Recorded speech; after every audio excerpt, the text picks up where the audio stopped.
सभी प्यारे दोस्तों को गुड आफ्टरनून। मैं आपका दोस्त अंकित चौधरी स्वागत करता हूं आपके अपने परिवार रोजगार विद अंकित पे। आशा करता हूं कि आप सभी बेहतरीन जबरदस्त जिंदाबाद होंगे।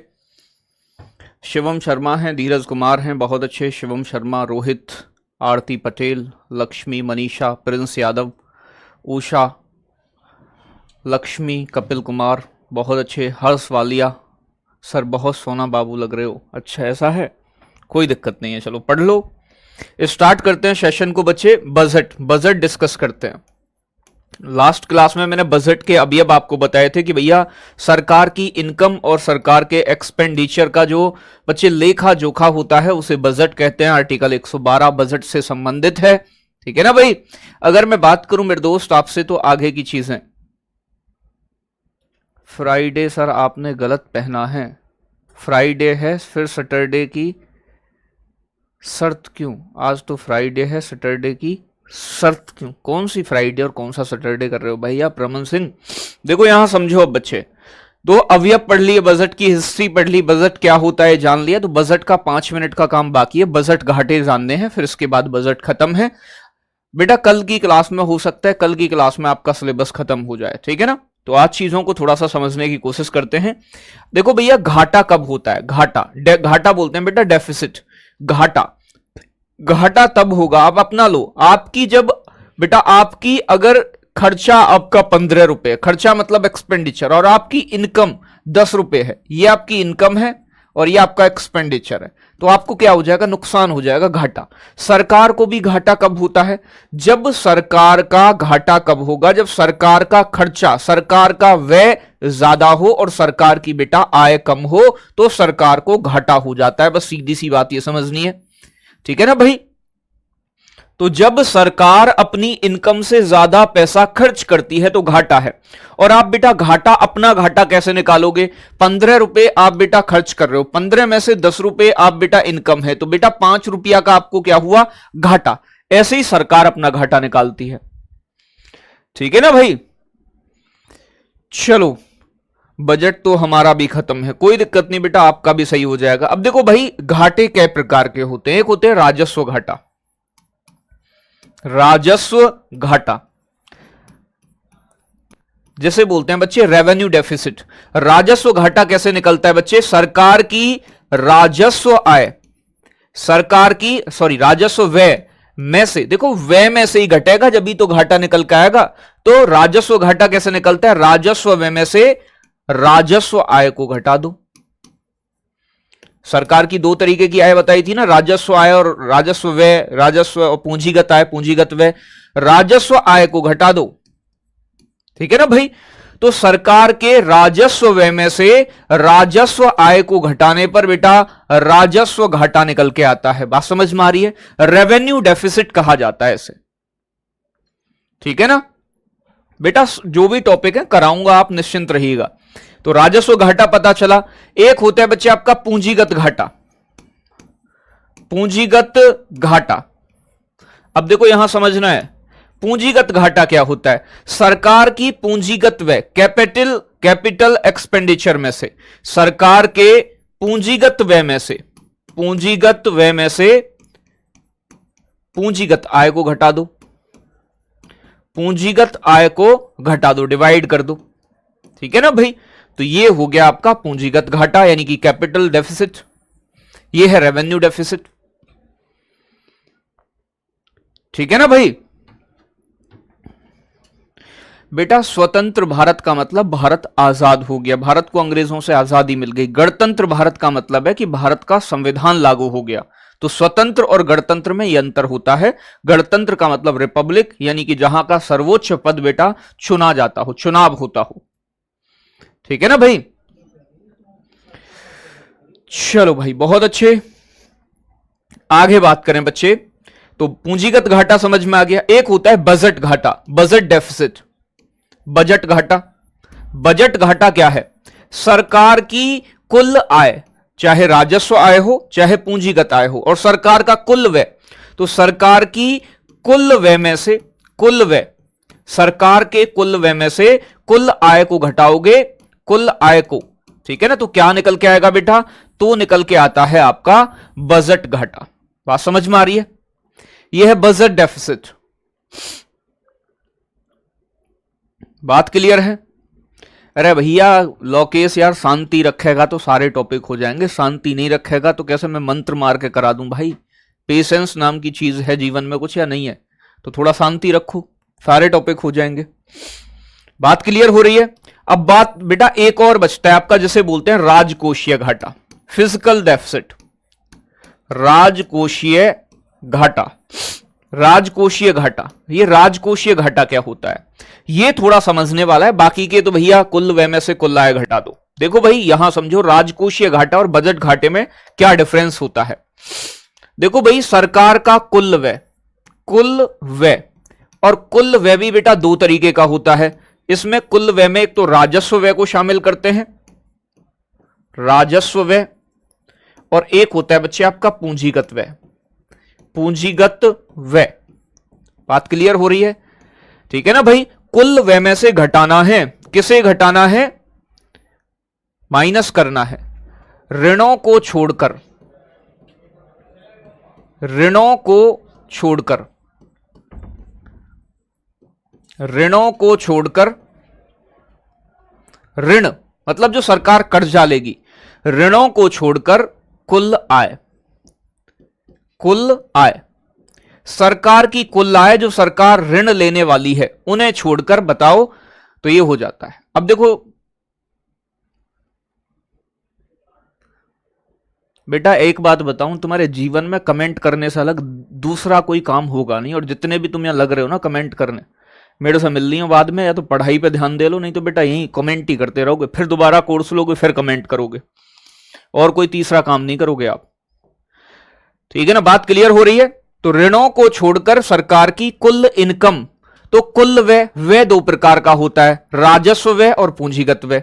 ठीक है ना भाई? दोनों को जोड़ लो, यानी कि कुल व्यय कितना खर्च कर रही है सरकार, और सरकार की कुल आय कितनी है। अब सरकार की आय भी बेटा दो तरीके से होती है, एक होती है राजस्व आय, राजस्व आय, और एक होती है बच्चे आपकी पूंजीगत आय, पूंजीगत आय।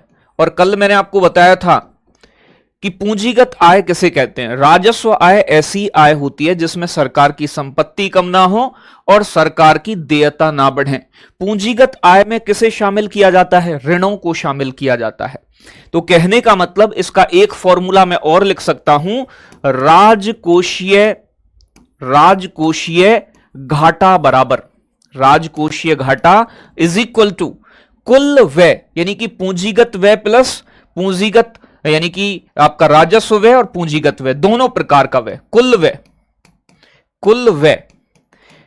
ठीक है ना? माइनस माइनस माइनस राजस्व आय, राजस्व आय, राजस्व आय प्लस देखो ऋणों को छोड़कर, क्योंकि ऋण किस में शामिल किए जाते हैं? पूंजीगत आय में। ऋणों को छोड़कर पूंजीगत आय, ऋणों को छोड़कर, ऋणों को छोड़कर पूंजीगत आय, पूंजीगत आय, ये फॉर्मूला बनता है बच्चे। तो ये दोनों फॉर्मूले एक जैसे हैं, बस सिर्फ मैंने एक्सप्लेन अलग तरीके से कर दिया है। ठीक है ना भाई? बेटा सरकार कितना लोन लेगी ये चीज काउंट नहीं करेंगे, कितना पैसा उधार ले रही है सरकार। बाकी का कुल इनकम, चाहे राजस्व इनकम हो पूंजीगत आय, दोनों को जोड़ेंगे, उसमें से सरकार की राजस्व आय, क्योंकि राजस्व आय में तो ऋण शामिल नहीं होते हैं, और इसमें से बेटा जो पूंजीगत आय है उसे शामिल करेंगे जो ऋणों से प्राप्त नहीं है, यानी कि ऋणों को अलग हटा देंगे। सरकार कितना ऋण ले रही है, इससे हमें क्या पता चलता है? इससे पता चलता है कि सरकार को कितने ऋण की आवश्यकता है। ठीक है ना भाई? तो इससे क्या पता चलता है? सरकार के ऋण की आवश्यकता का पता चलता है कि सरकार कितना लेगी, सरकार के ऋण की आवश्यकता का पता चलता है, सरकार के ऋण की आवश्यकता का पता चलता है, इससे पता चलता है। बात क्लियर है? सरकार को कितना पैसा उधार चाहिए, ऋण का मतलब उधार, कितना पैसा उधार लेगी, किससे पता चलेगा? राजकोषीय घाटे से, क्योंकि इसमें ऋणों को हटा देते हैं, तो कितने ऋण लेने की आवश्यकता है। बात क्लियर है? अब देखो आगे समझना है। एक होती है बेटा फिजिकल पॉलिसी, राजकोषीय नीति। राजकोषीय नीति, मौद्रिक नीति कौन बनाता था? आरबीआई। यहां से भी प्रश्न बनता है, पहला प्रश्न बनता है राजकोषीय नीति कौन बनाता है? तो भारत सरकार और भारत सरकार के भी अधीन कौन? फाइनेंस मिनिस्ट्री, यानी कि वित्त मंत्रालय। ठीक है ना भाई, वित्त मंत्रालय बनाता है, फाइनेंस मिनिस्ट्री बनाती है। राजकोषीय नीति का संबंध बच्चे किसके साथ होता है? इसका संबंध है कि भैया स्टेबिलिटी बनी रहे, यानी कि आर्थिक विकास करना, आर्थिक विकास, इकोनॉमिक डेवलपमेंट, विकास हो, इसका उद्देश्य भी यही है। और इन्फ्लेशन यानी कि मुद्रास्फीति कंट्रोल में रहे, मुद्रास्फीति, महंगाई पर नियंत्रण हो। ठीक है ना भाई, महंगाई पर नियंत्रण हो।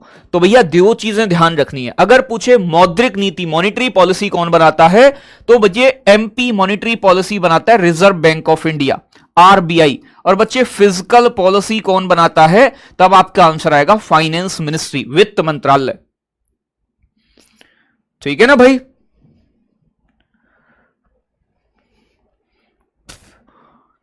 बेटा राजस्व व्यय माइनस राजस्व आय बराबर राजस्व घाटा, बात समझ में आ रही है? बेटा रूबी थोड़ा बहुत लॉजिक मैथ में पढ़ा होगा आपने, घाटा कैसे निकलता है? जब खर्चा ज्यादा हो और इनकम कम हो तभी तो घाटा होगा, बात समझ आ रही है ना?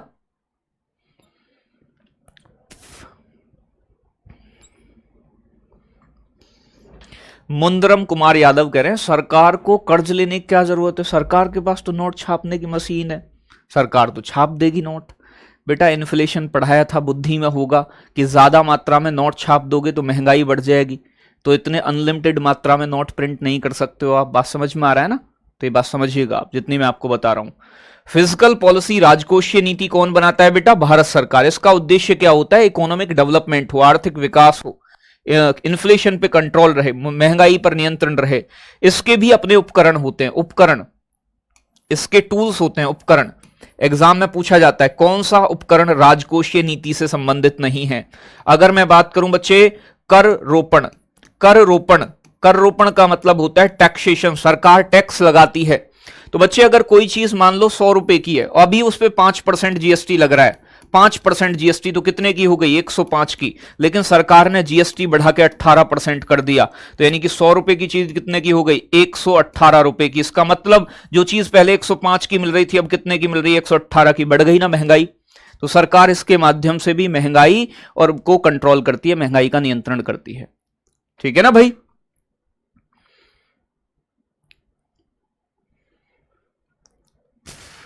चलो बहुत अच्छे।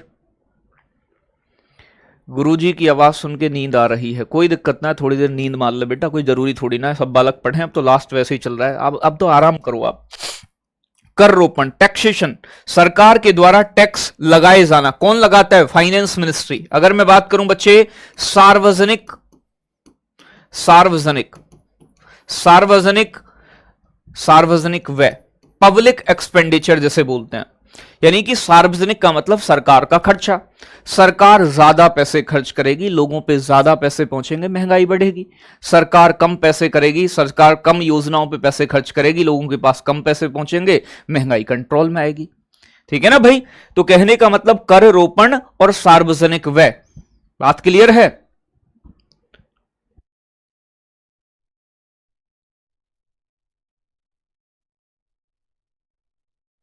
बात क्लियर है ना बच्चे? सार्वजनिक व्यय, पब्लिक एक्सपेंडिचर, सरकार कितना पैसा खर्च कर रही है। आगे बात करूं मैं बच्चे, तीसरा होता है सार्वजनिक ऋण, सरकार कितना पैसा ऋण के रूप में ले रही है, सार्वजनिक ऋण। और डी ऑप्शन दे देगा आपको बजट। ठीक है ना भाई, बजट। ये किसके उपकरण होते हैं? ये बच्चे आपका यानी कि आपके राजकोषीय नीति के उपकरण होते हैं। एग्जाम में क्या क्या प्रश्न बनते हैं यहां से, ठीक है ना?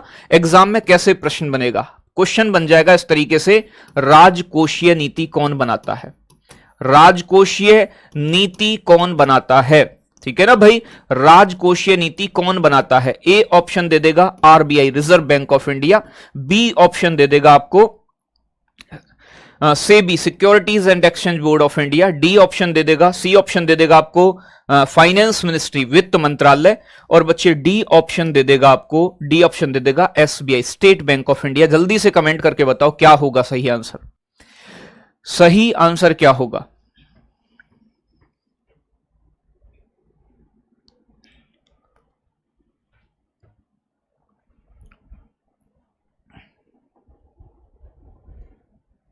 आगे चलो, बहुत अच्छे। फाइनेंस मिनिस्टर, ठीक है ना भाई, यानी कि फाइनेंस मिनिस्ट्री वित्त मंत्रालय करता है बेटा राजकोषीय नीति का क्रियान्वयन। अब देखो दूसरा क्वेश्चन किस तरीके से बन जाएगा, पूछेगा आपसे राजकोषीय नीति का उपकरण नहीं है, राजकोषीय नीति का उपकरण नहीं है। कौन सा उपकरण, कौन सा टूल ऐसा है जो राजकोषीय नीति का नहीं है? ए ऑप्शन हो गया, बी ऑप्शन हो गया, सी ऑप्शन हो गया, डी ऑप्शन हो गया। 4 ऑप्शन दे दिए। अगर मैं बात करूं बच्चे यहां आपसे, तो भैया देखो राजकोषीय नीति के उपकरणों की, देखो ध्यान से देखना है। देखो जैसे दे दिया आपसे पूछेगा सार्वजनिक व्यय, पब्लिक एक्सपेंडिचर, सरकार का खर्च, सार्वजनिक व्यय। एक ऑप्शन दे दिया बच्चे आपको रेपो रेट, रेपो दर, ठीक है ना। सी ऑप्शन दे दिया बच्चे आपको कर रोपण, टैक्सेशन, कर रोपण। और डी ऑप्शन दे दिया सार्वजनिक ऋण, सार्वजनिक, सरकार जो ऋण ले रही है पैसा, ऋण किसके लिए ले रही है? जनता पे खर्च करने के लिए। ज्यादा ऋण लेगी, ज्यादा खर्चा करेगी।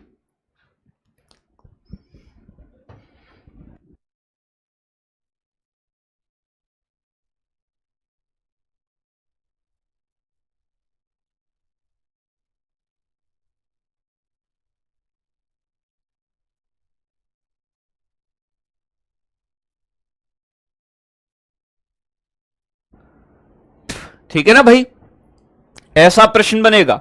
अब बच्चे अभी मैंने आपको क्या बताया कि सार्वजनिक व्यय यानी कि पब्लिक एक्सपेंडिचर, सरकार कितना पैसा खर्च कर रही है, बजट से संबंधित होता है।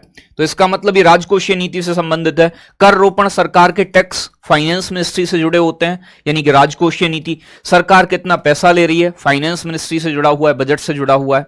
ठीक है ना भाई, चलो बहुत अच्छे बेटा। यानी कि जो शून्य आधारित बजट होता है ना, इसका मतलब होता है कि जितने भी पिछला लेन देन है, खर्च है, कर्जा पानी है, उसे शून्य मान के नया एकदम जीरो से बजट बनाना, ये शून्य आधारित बजट है। ठीक है ना। तो रेपो रेट क्या होता है बच्चे? रेपो रेट मौद्रिक पॉलिसी, मॉनेटरी पॉलिसी का टूल है, ना कि फिजिकल पॉलिसी का। ये बाकी के तीनों फिजिकल पॉलिसी के टूल हैं। ऐसा प्रश्न बनता है बेटा यहां से, तो इससे ज्यादा आपसे यहां से कुछ भी नहीं पूछा जाता है। अब बात करते हैं बच्चे अनएम्प्लॉयमेंट यानी कि बेरोजगारी के बारे में। अनएम्प्लॉयमेंट, अनएम्प्लॉयमेंट बोले तो बेरोजगारी, बेरोजगारी। अगर मैं बेरोजगारी की बात करूं बच्चे, बेरोजगारी वह स्थिति है जब व्यक्ति सक्रियता से काम की तलाश करता है लेकिन बच्चे उसे काम नहीं मिलता। अगर आप बेटा नौकरी ढूंढ रहे हो और आपको नौकरी ना मिले तो आप कौन कहलाओगे बच्चे? बेरोजगार कहलाओगे। बात क्लियर है? तो कहने का मतलब क्या है बच्चे, जब व्यक्ति, वह स्थिति, ऐसी सिचुएशन, ऐसी कंडीशन, वह स्थिति जब व्यक्ति सक्रियता से काम की तलाश करता है, काम की तलाश करता है लेकिन उसे काम नहीं मिलता, काम नहीं मिलता है। ठीक है ना भाई। यानी कि मैं अगर बेटा मैं कैपेबल हूं, मैं सक्षम हूं, मेरे पास बेटा मतलब मेरे पास एजुकेशन, शिक्षा भी है, मैं कैपेबल भी हूं और मैं चाहता हूं कि मैं कोई काम करूं, ठीक है ना भाई, लेकिन मैं काम ढूंढ भी रहा हूं, इंटरव्यू भी दे रहा हूं, लेकिन फिर भी बेटा काम नहीं मिल रहा है, तो ऐसी स्थिति क्या होती है? यानी कि बच्चे ऐसी स्थिति को ही बेरोजगारी, अनएम्प्लॉयमेंट कहते हैं। और जो व्यक्ति को काम नहीं मिल रहा है उस व्यक्ति को बेरोजगार कहा जाता है। इस सिचुएशन को हम बेरोजगारी कहते हैं। ठीक है ना भाई। चलो दोबारा से बताना है बेटा, मैं कह रहा हूं आपसे कि मैं डेली इंटरव्यू दे रहा हूं, मैं पढ़ा लिखा भी हूं, जिस काम की मैं तलाश कर रहा हूं मैं उस काम के लायक हूं कि मैं वो काम कर सकता हूं, मैं डेली जा रहा हूं काम की तलाश में, लेकिन फिर भी शाम को निराश होकर मैं घर वापस आ रहा हूं, यानी कि मुझे मेरी काबिलियत के अनुसार ढूंढने पर भी काम नहीं मिल रहा है, तो मैं किस स्थिति में हूं? बेरोजगारी की स्थिति में। लेकिन मैं अगर घर पे लोट मार रहा हूं, मैं बेटा उस काम को कर नहीं सकता, मैं चाहता हूं कि मैं देश का प्रधानमंत्री बनूं लेकिन मैं उस लायक नहीं हूं, तो बेटा मैं फिर बेरोजगार नहीं हूं। यानी कि मेरी इच्छा शक्ति, मेरी काबिलियत के अनुसार ढूंढने पर भी अगर काम ना मिले तो मैं कौन हूं? बेरोजगारी से ग्रसित एक व्यक्ति हूं, मुझे बेरोजगार कहा जाएगा और मेरी इस स्थिति को बेरोजगारी कही जाएगी। ठीक है ना भाई? चलो, तो बात समझ में आ गया होगा। अनएम्प्लॉयमेंट क्या होता है, बेरोजगारी क्या है कि जब आदमी कोई सक्रिय होके, एक्टिव होके काम की तलाश करे लेकिन फिर भी उसे काम ना मिले, उसे बेरोजगारी कहते हैं। और बेरोजगारी का जो डेटा रिलीज करता है, आंकड़े जारी करने का काम, ठीक है ना भाई? बेरोजगारी के आंकड़े कौन जारी करता है? बेरोजगारी के आंकड़े, बेरोजगारी के आंकड़े यानी कि डेटा रिलीज करने का किस ऑर्गेनाइजेशन का काम है?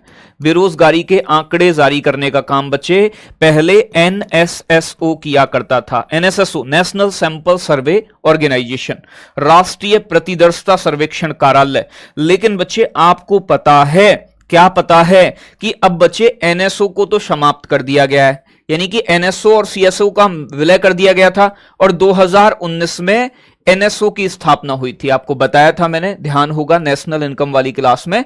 तो अब अगर बच्चे पूछे कि बेरोजगारी के आंकड़े किसके द्वारा पब्लिश किए जाते हैं, तो आंसर एनएसओ होगा, नेशनल स्टैटिस्टिक्स ऑफिस, राष्ट्रीय सांख्यिकीय कार्यालय। बात समझ में आ रहा है ना? तो ये करता है, पहले कौन करता था? एनएसओ करता था। बात क्लियर है? बहुत अच्छे। सर ये तो फ्राइडे है, आपने सैटरडे की। भैया विशाल तुझे यार इस टी शर्ट को चाटना है, क्या करना है? मतलब मैं यार काली पहनूं लाल पहनूं उस बात से क्या फर्क पड़ रहा है? मैं यहाँ पढ़ा रहा हूं बेरोजगारी, वो कह रहा पीली टी शर्ट पहन लीजिए। भाई भैया ठीक है, मैं कोई हुमायूं थोड़ी ना हूं कि दिन देख के टी शर्ट पहनूंगा है, कि लाल रंग के कपड़े शुक्र को पहनूंगा और पीले रंग के उस दिन पहनूंगा। ठीक है, जो मन में आ जाती है, जो भी हाथ चला जाता है वही पहन लेते हैं भाई। तो यार इन चीजों को मत करो, आप जो चीजों को समझने की कोशिश करो, जो मैं समझा रहा हूं वो समझो कि बेरोजगारी का डेटा रिलीज कौन करता है? नेशनल सैंपल सर्वे ऑर्गेनाइजेशन करता था पहले, लेकिन अब कौन करता है? अब एनएसओ करता है बच्चे। ठीक है ना? कौन करता है बच्चे? एनएसओ करता है। अब देखो बात समझने में आनी है, यहां फिर आगे बात करूं मैं आपसे। बेरोजगारी के प्रकार से क्वेश्चन बनता है आपके एग्जाम में, ठीक है ना भाई? बेरोजगारी के प्रकार, बेरोजगारी के प्रकार, कितने प्रकार की बेरोजगारी होती है? बेरोजगारी बेटा बहुत प्रकार की होती है, अलग अलग प्रकार की होती है। एक होती है बच्चे शिक्षित बेरोजगारी, एजुकेटेड अनएम्प्लॉयमेंट, ठीक है ना भाई? यानी कि बच्चे शिक्षित बेरोजगारी, शिक्षित बेरोजगारी, एजुकेटेड अनएम्प्लॉयमेंट। शिक्षित का मतलब जो व्यक्ति पढ़ा लिखा होने के बाद भी बेरोजगार हो, उसे शिक्षित बेरोजगार कहा जाता है। यानी कि आप पढ़े लिखे हो फिर भी आपको ढूंढने पर काम ना मिले तो आप कैसे हो? Educated unemployment. पढ़ा लिखा होने के बाद भी अगर व्यक्ति को काम ना मिले तो उसे शिक्षित बेरोजगारी कहा जाता है। पढ़ा लिखा होने के बाद भी व्यक्ति को काम ना मिले, व्यक्ति को काम नहीं मिलता,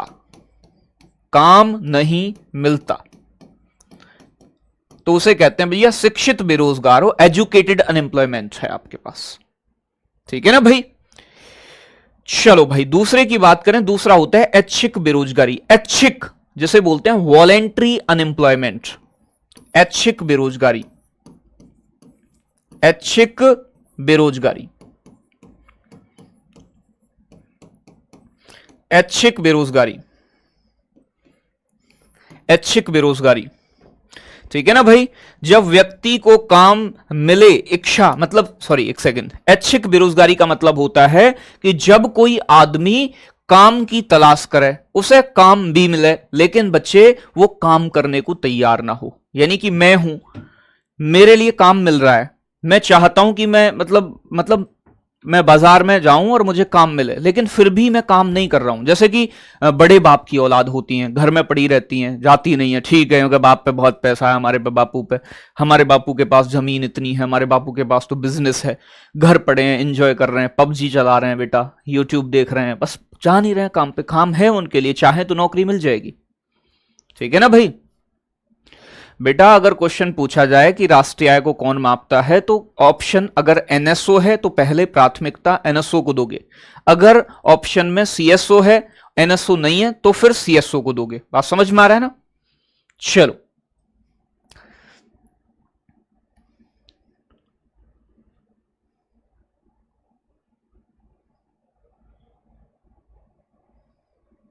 बेटा प्राथमिक घाटा होता है कि राजकोषीय घाटे में से जो आपको ब्याज की देनदारी है ना, ब्याज देने वाले हो आप, उसे हटा दो तो बाकी की जो राशि बनती है उसे प्राथमिक घाटा कहा जाता है।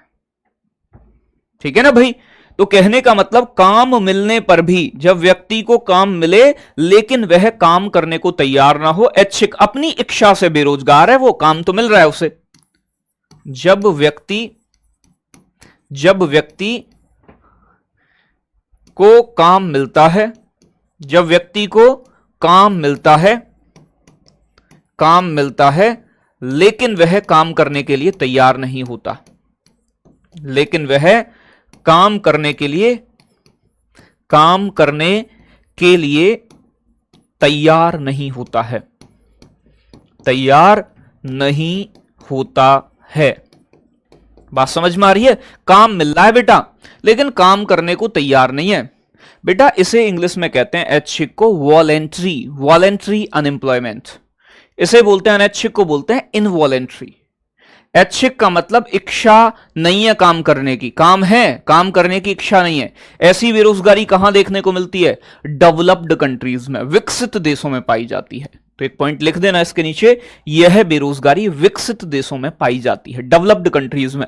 भारत में क्या ऐसा है? भारत विकासशील देश है। क्या भारत में ऐसा है कि भारत में यानी कि बच्चे लोग काम ना करें काम मिले? ऐसा नहीं है बेटा। भारत में तो ऐसे लोग हैं कि काम पे जाते हैं लेकिन काम नहीं मिलता है। ठीक है ना। तो आशीष बेटा इसे बोलते हैं वॉलेंट्री अनएम्प्लॉयमेंट। एक होता है, तीसरा नंबर होता है अनैच्छिक बेरोजगारी। ठीक है ना भाई, अनैच्छिक, ठीक है ना भाई, अनैच्छिक बेरोजगारी, अनैच्छिक बेरोजगारी, इनवॉलेंट्री अनएम्प्लॉयमेंट। जब व्यक्ति की काम करने की इच्छा है लेकिन बच्चे उसे काम नहीं मिल रहा है तो उसे कहते हैं इनवॉलेंट्री अनएम्प्लॉयमेंट। व्यक्ति काम की तलाश करता है, काम की तलाश करता है, काम की तलाश करता है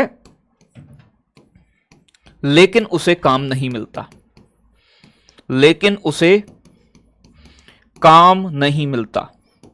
आपने देखा होगा कि लोग रोज लेबर चौक होते हैं ना, लेबर चौक काम की जगह जहां काम ढूंढने को जाते हैं, वहां जाते हैं सुबह सुबह, टिफिन ले जाते हैं। ठीक है ना भाई।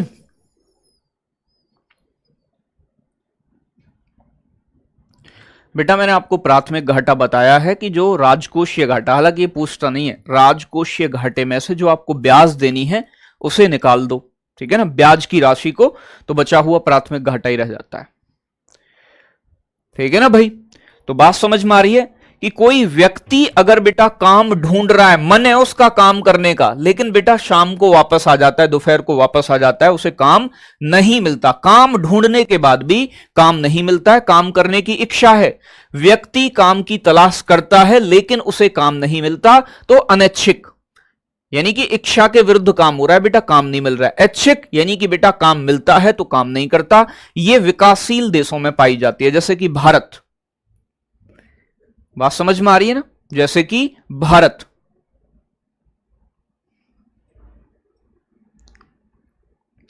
बेटा शहरी बेरोजगारी में क्या होगा? शहरी बेरोजगारी यह होती है कि व्यक्ति शहर में काम ढूंढने जाए लेकिन उसे काम ना मिले, तो ये शहरी बेरोजगारी होती है। हालांकि शहरी बेरोजगारी से कभी प्रश्न नहीं बना है, जो इंपोर्टेंट बेरोजगारी होंगी मैं उन्हें जरूर बताऊंगा। ठीक है ना भाई। चलो, बात क्लियर है। चौथे की बात करते हैं बेटा, ये विकासशील देशों में पाई जाती है अनैच्छिक, जबकि ऐच्छिक बेरोजगारी क्या पाई जाती है बच्चे, विकसित देशों में पाई जाती है। आगे बात करें बच्चे, सबसे इंपोर्टेंट वाली बेरोजगारी जिसे बोलते हैं प्रच्छन्न बेरोजगारी, ठीक है ना भाई, प्रच्छन्न बेरोजगारी, जिसे डिसग्वाइज्ड अनएम्प्लॉयमेंट कहा जाता है, डिसग्वाइज्ड, प्रच्छन्न बेरोजगारी, प्रच्छन्न बेरोजगारी। इसे बेटा छिपी हुई बेरोजगारी भी बोलते हैं, छिपी हुई या फिर अदृश्य बेरोजगारी, अदृश्य, ठीक है ना भाई, छिपी हुई या फिर अदृश्य या फिर बेटा छिपी हुई, छिपी हुई इसके दूसरे नाम है, बहुत पूछी जाती है, वेरी इंपोर्टेंट, इन सभी में सबसे ज्यादा पूछे वाली बेरोजगारी है। ऐसी बेरोजगारी जो छिपी हुई है, दिखाई नहीं देती है, उसे अदृश्य बेरोजगारी या फिर छिपी हुई बेरोजगारी कहा जाता है, ठीक है ना भाई।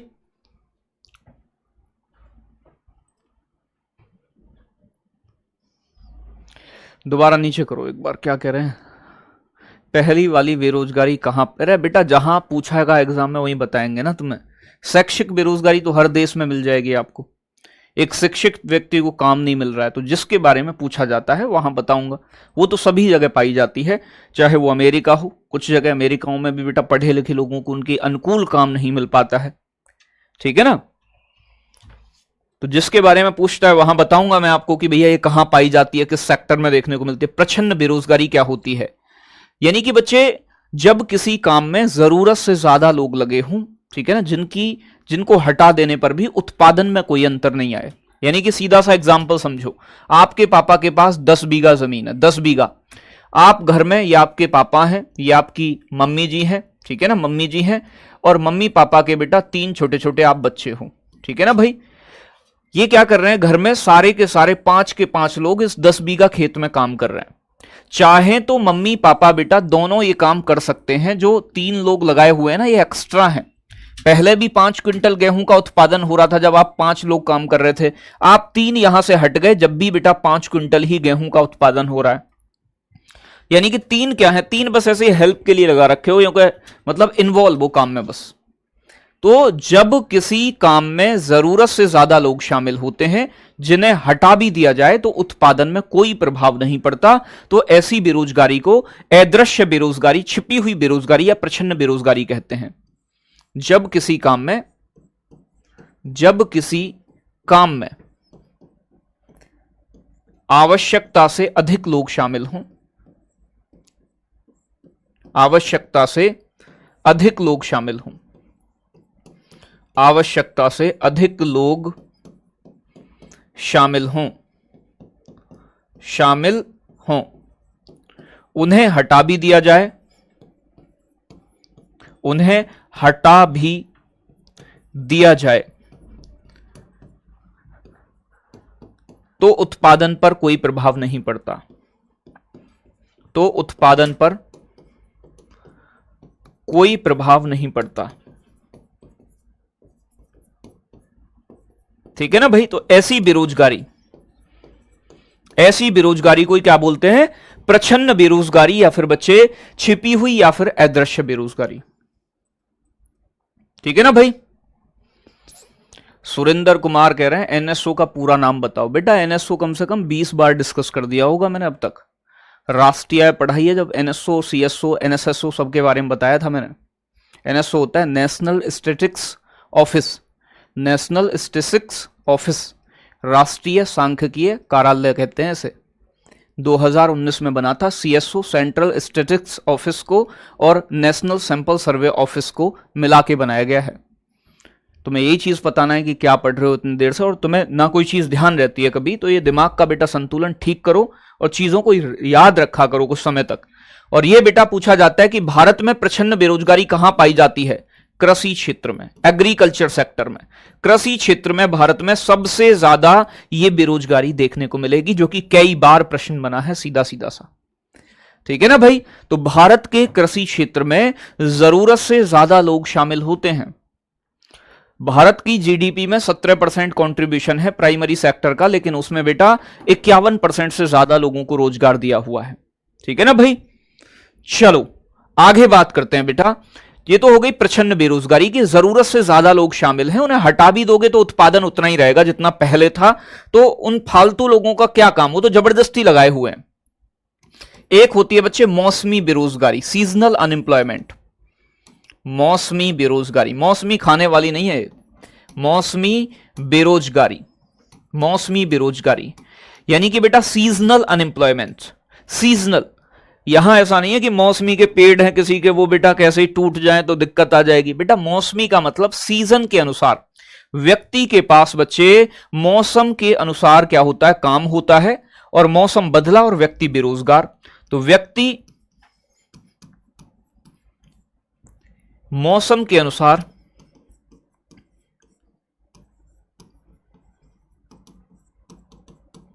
रोजगार और बेरोजगार होता है, रोजगार और बेरोजगार होता है, बेरोजगार होता है। ठीक है ना, मौसम बदलने पर यह बेरोजगारी आ जाती है। जैसे कि ध्यान से समझना है, ध्यान से समझना है, मैं आपसे क्या कहना चाह रहा हूं। मौसम बदला और आदमी बेरोजगार हुआ, कैसे हो सकता है? मूंगफली बिकती है जाड़ों में, कोई मूंगफली बेचता है। बेटा अगर वो मूंगफली गर्मी में तो बिकती नहीं है, मूंगफली वाला मूंगफली बेचना बंद कर दे, बेचनी बंदी हो जाएंगी, क्योंकि गर्मी आ जाएंगे, लोग खाना पसंद नहीं करेंगे, तो मूंगफली वाला बेरोजगार हो गया। दूसरा एग्जांपल लो, एसी का मैकेनिक है। एसी कब चलती है? गर्मियों में। एसी और फ्रिज के मैकेनिक बेटा सर्दी के समय में बेरोजगार हो जाते हैं। ठीक है ना, क्यों हो जाते हैं बच्चे? क्योंकि एसी की रिक्वायरमेंट नहीं होती है सर्दी में, फ्रिज की रिक्वायरमेंट कम होती है, उन्हें काम नहीं मिलता। अगर सर्दियों में किसी का फ्रिज खराब है तो क्या कहता है, गर्मियों में करवाएंगे, अभी नहीं करवा रहे हैं। ठीक है ना। दूसरा एक और एग्जांपल दूं मैं आपका इसका, तो एसी फ्रिज तो हो ही गया है आपका, और भी कई सारे, जैसे कृषि क्षेत्र है भारत का। तो जब भारत के कृषि क्षेत्र की बात करूं तो भारत के कृषि क्षेत्र में दोनों बेरोजगारी पाई जाती है, अदृश्य बेरोजगारी भी और ये वाली भी, मौसमी भी। किसानों के पास जब जुताई कटाई बुबाई का समय आता है खेती में, तो उनके पास काम होता है, अन्यथा किसान घर में लोट मारता है। तो कहने का मतलब क्या है बच्चे, यानी कि ये भी मौसमी बेरोजगारी हो गई। जैसे कि मैं बात करूं बच्चे आपसे, कुछ दुकान ऐसी है जो दुकान बिल्कुल कति वोलन कपड़े बेचती है, सर्दी के कपड़े, सूट कोट पैंट बेचती है। तो बेटा वहां कोट पैंट बिक रहे हैं तो सर्दियों में ज्यादा बिकते हैं, गर्मियों में बेटा उनका सीजन चला जाता है, क्योंकि गर्मियों में कौन कोट पैंट पहन रहा है, तो बेटा वो बेरोजगार हो जाते हैं। ठीक है ना भाई। तो कहने का मतलब क्या है बच्चे, भारत के कृषि क्षेत्र में ये बेरोजगारी सबसे ज्यादा पाई जाती है। तो कृषि क्षेत्र में दो बेरोजगारी देखने को मिलती है, कौन कौन सी? एक तो अदृश्य बेरोजगारी, दूसरा मौसमी बेरोजगारी। मौसमी बेरोजगारी कृषि क्षेत्र में कैसे पाई जाती है कि किसान के पास फसल की कटाई बुबाई के समय तो काम होता है, अन्यथा वो बेरोजगार हो जाता है। मान लो गन्ने की फसल बोई हुई है आपने, तो गन्ना जब बोओगे तब काम होगा, बीच बीच में कभी किसी दिन खाद लगाया है तो बाकी तो बेटा कटाई के समय ही काम आएगा ना फिर। तो समझ गए होगे ना मेरी बात आप? हाँ, जैसे कि रजाई बनाने वाला रजाई बनाता है, तो ये क्या है, सीजनल, सीजन बदलने पर आदमी बेरोजगार हो जाता है। एक होती है बच्चे संरचनात्मक बेरोजगारी, स्ट्रक्चरल अनएम्प्लॉयमेंट।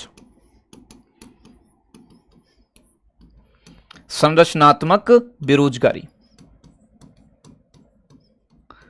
संरचनात्मक बेरोजगारी, अगर अर्थव्यवस्था की संरचना में बदलाव आए, ठीक है ना भाई, यानी कि उत्पादन क्षमता, कम उत्पादन क्षमता हो जाए, तो अर्थव्यवस्था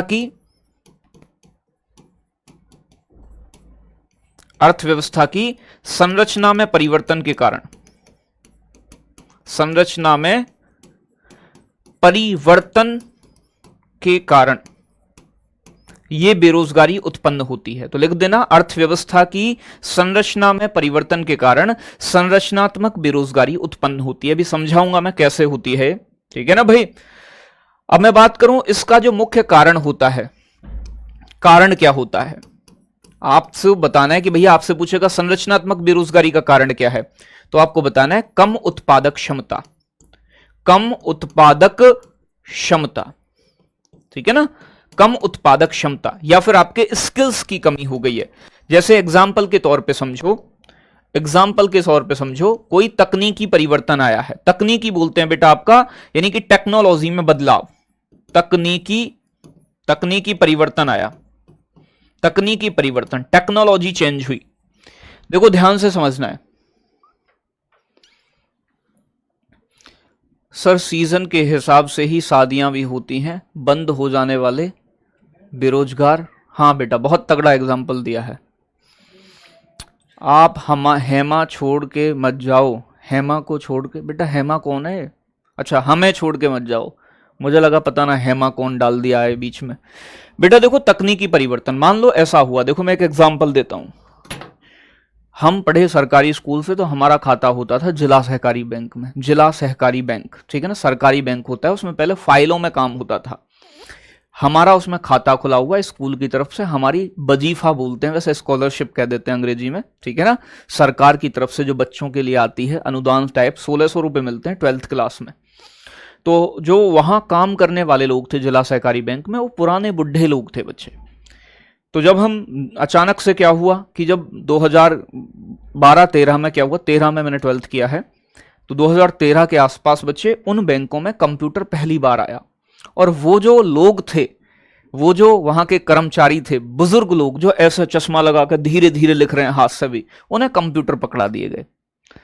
हम बच्चे बैंक में जाते तो बैंक में बेटा 3 घंटे लगा देते 1600 रुपए के चक्कर में। ऐसा वो हाथ चलाता है ऐसे, चचा उसे ए दबाना है, अंकित लिखना है, तो बेटा अंकित लिखने में ही कम से कम 5 मिनट चाहिए उसे, ठीक है ना भाई। बेटा संरचनात्मक मतलब स्ट्रक्चरल अनएम्प्लॉयमेंट, स्ट्रक्चरल अर्थव्यवस्था का स्ट्रक्चर चेंज हुआ, जिससे कि कम उत्पादन क्षमता हो गई, प्रोडक्टिविटी का घट जाना, ठीक है ना भाई। तो कहने का मतलब क्या है मेरे दोस्त, वो जो आदमी है जो बैंक में काम कर रहा है, संरचना बदली, तकनीकी में परिवर्तन आया, वो क्या हो गया, अगर बेटा सरकारी बैंक ना होता तो क्या प्राइवेट बैंक वाला कोई उसे रखता चचा को? नहीं रखता, वो सरकारी बैंक रखा हुआ है, तो प्राइवेट बैंक में चचा को निकाल दिया जाता। कोई भी तकनीकी में बदलाव आता है, मान लो पहले बच्चे टीवी चलते थे, अब क्या आ गई है नई क्या आ गई है? एलसीडी, एलसीडी होती है ना, तो नई एलसीडी आ गई है, तो टीवी के मिस्त्री बेरोजगार हो जाएंगे। क्यों हो जाएंगे? क्योंकि एलसीडी आ गई, उन्हें ठीक करना नहीं आता है। मान लो स्कूटर चलना बंद हो जाए, तो स्कूटर का मिस्त्री, मोटरसाइकिल भी बंद हो जाए, तो क्या वो डायरेक्ट कार ठीक कर सकते हैं? नहीं कर सकते, स्किल्स की कमी हो गई है, ठीक है ना भाई। तो कहने का मतलब क्या है कि अर्थव्यवस्था का अगर स्ट्रक्चर बदलता है, संरचना बदलती है, तकनीक बदलती है, तो उत्पादन क्षमता कम हो जाती है और लोग बेरोजगार हो जाते हैं, ठीक है ना भाई। चलो बहुत बढ़िया। हमें तो वजीफा आज तक नहीं मिला बेटा, हमें मिला एक बार 1600 रुपया। तो बेटा ये होती है संरचनात्मक बेरोजगारी। आप समझ रहे होगे कि अर्थव्यवस्था की संरचना बदल जाए, तकनीक बदल जाए, जिससे कि उत्पादन क्षमता कम हो जाए। बात क्लियर है। एक होती है बच्चे आपकी घर्षणात्मक बेरोजगारी, जिसे फ्रैक्शनल अनएम्प्लॉयमेंट कहते हैं। घर्षणात्मक, लास्ट है घर्षणात्मक। घर्षणात्मक और भी दुनिया भर के तरीके की होती है, लेकिन आपके एग्जाम में इनसे ही क्वेश्चन बनता है। घर्षणात्मक बेरोजगारी, ठीक है ना भाई। घर्षणात्मक, फ्रैक्शनल अनएम्प्लॉयमेंट। घर्षणात्मक बेरोजगारी क्या होती है? मान लो मैं किसी ए कंपनी में काम करता हूं, अभी ये ए कंपनी है बच्चे, ये कोई बी कंपनी है। मैं ए कंपनी को छोड़ के, मैंने ए कंपनी से काम छोड़ा, मैं बी कंपनी में ज्वाइन करूंगा, दूसरी कंपनी में जाऊंगा। इस बीच में, इस टाइम ड्यूरेशन के दौरान 10 दिन, 15 दिन, 1 महीने मैं बेरोजगार रह सकता हूं, ठीक है ना भाई। तो एक रोजगार को छोड़कर दूसरे रोजगार को पकड़ने से या फिर ज्वाइन करने के बीच में जो व्यक्ति बेरोजगार रहता है, उसे कहते हैं घर्षणात्मक बेरोजगारी, ठीक है ना भाई। विश्व में सर्वाधिक और न्यूनतम बेरोजगारी दर वाले देश हैं बेटा, ये तो तुम ही पता कर सकते हो।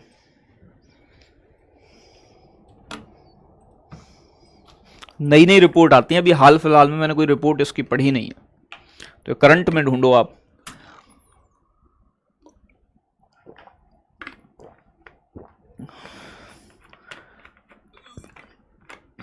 बेटा राकेश कुमार, बेटा ये करंट का मामला है, आप करंट में ढूंढिएगा।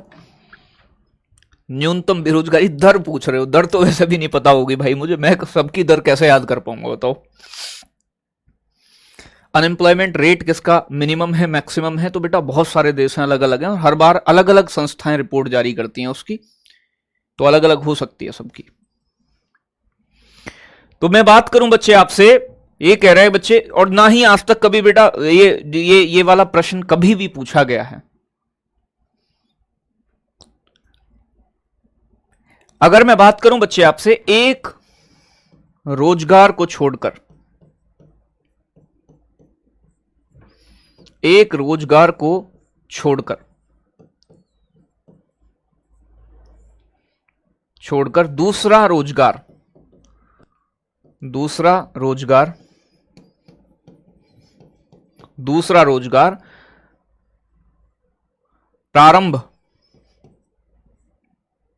प्रारंभ करने के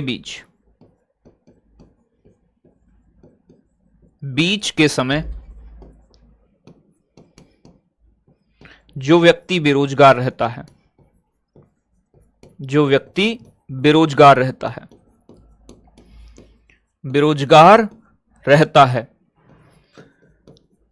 ठीक है ना।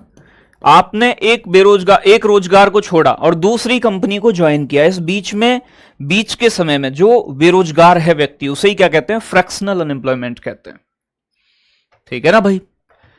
बेटा राकेश कुमार, एक ही चीज को 300 बार कॉपी पेस्ट करने से कोई हल निकलता हो तो आप निकाल लो, ठीक है ना भाई। सर रोजगार लेने के लिए एग्जाम देने जा रहे हैं, पढ़ बेरोजगारी के बारे में ज्यादा पढ़ा रहे हैं। बेटा जब बेटा ये एग्जाम में प्रश्न बनते हैं ना, तो बेरोजगारी से तो आपको करना पड़ता है, ठीक है ना भाई।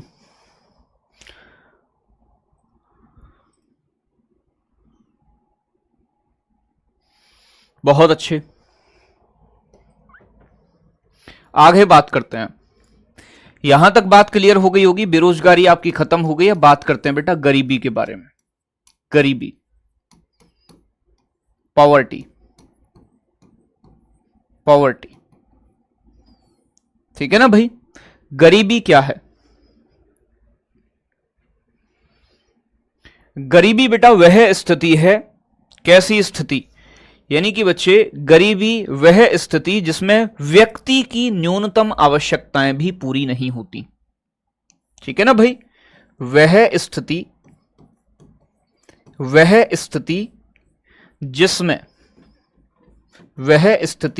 जिसमें व्यक्ति की न्यूनतम आवश्यकताएं, मिनिमम नीड्स, न्यूनतम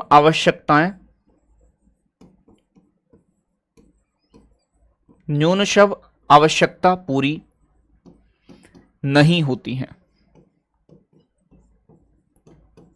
तो व्यक्ति की वह स्थिति जब उसकी बेसिक नीड्स भी पूरी ना हो। अब बेटा ये न्यूनतम आवश्यकताएं कौन कौन सी हो सकती हैं? जैसे कि बच्चे रोटी, कपड़ा और मकान, जैसे रोटी, कपड़ा,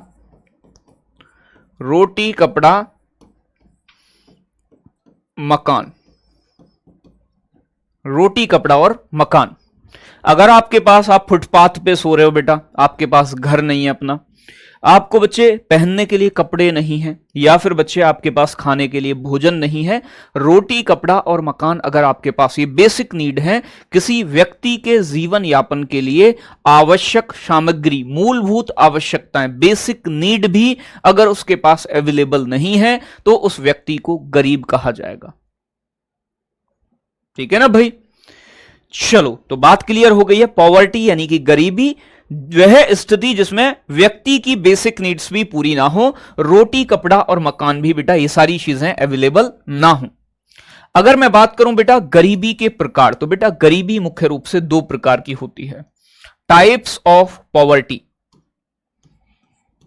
टाइप्स ऑफ पॉवर्टी, गरीबी के प्रकार। गरीबी दो प्रकार की होती है। एक होती है बच्चे आपकी सापेक्ष गरीबी, सापेक्ष, या पहले निरपेक्ष लिख लो। एक होती है बच्चे आपकी निरपेक्ष गरीबी, निरपेक्ष गरीबी, जिसे बोलते हैं बच्चे आपकी एब्सोल्यूट पॉवर्टी। Absolute poverty. और एक होती है बच्चे आपकी सापेक्ष गरीबी। सापेक्ष गरीबी, सापेक्ष गरीबी जिसे कहते हैं relative poverty. Relative poverty, relative poverty. सापेक्ष और निरपेक्ष दो प्रकार की गरीबी होती है, दोनों को थोड़ा सा समझ लेना है। सापेक्ष और निरपेक्ष में क्या अंतर है? निरपेक्ष गरीबी वह स्थिति जब लोगों की या व्यक्ति की मूलभूत आवश्यकताएं पूरा ना हो। वह स्थिति जिसमें मूलभूत आवश्यकता, बेसिक नीड्स, मूलभूत आवश्यकता पूरी नहीं होती हैं, पूरी नहीं होती हैं। ठीक है ना भाई? चलो भाई, फुटपाथ क्या होता है बेटा? जो महल बना होता है ना सड़क के किनारे, उसे फुटपाथ कहते हैं। ठीक है ना? अब समझ में आ गया होगा ना फुटपाथ क्या होता है। जहां बेटा सड़क के किनारे पैदल चलने का रास्ता होता है ना, उसे फुटपाथ कहते हैं। सड़क के किनारा जो होता है, किनारा, वही फुटपाथ है। बात क्लियर है?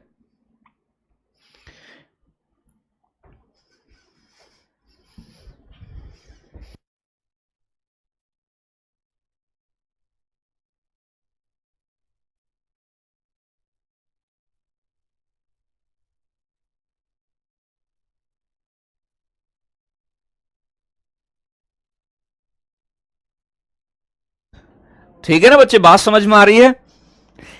तो कहने का मतलब वह स्थिति जिसमें व्यक्ति की बेसिक नीड पूरी ना हो, उसे सापेक्ष गरीबी कहते हैं। जैसे रोटी, कपड़ा और मकान का ना मिलना। जैसे व्यक्ति के पास रोटी, कपड़ा और मकान भी ना हो। ठीक है ना? और ये जो गरीबी पाई जाती है बच्चे, वो विकासशील देशों में पाई जाती है। ये कहां पाई जाती है? डेवलपिंग कंट्रीज में और अनडेवलप्ड, अविकसित देशों में। तो ये कहां पाई जाती है बच्चे? विकासशील देशों में पाई जाती है। विकासशील देशों में, डेवलपिंग कंट्रीज में। जैसे कि भारत है, भारत में कैसी गरीबी पाई जाएगी बच्चे? निरपेक्ष गरीबी। निरपेक्ष गरीबी का मतलब अत्यंत गरीब, अत्यंत, कतई गरीब। निरपेक्ष गरीब जब बेटा रोटी, कपड़ा और मकान भी आपके पास ना हो। सापेक्ष गरीबी, सापेक्ष गरीबी को समझो जब हम विभिन्न आय वर्गों की, जहां आय की असमानता की तुलना करते हैं। ठीक है ना? जहां वह स्थिति जब विभिन्न आय वर्ग,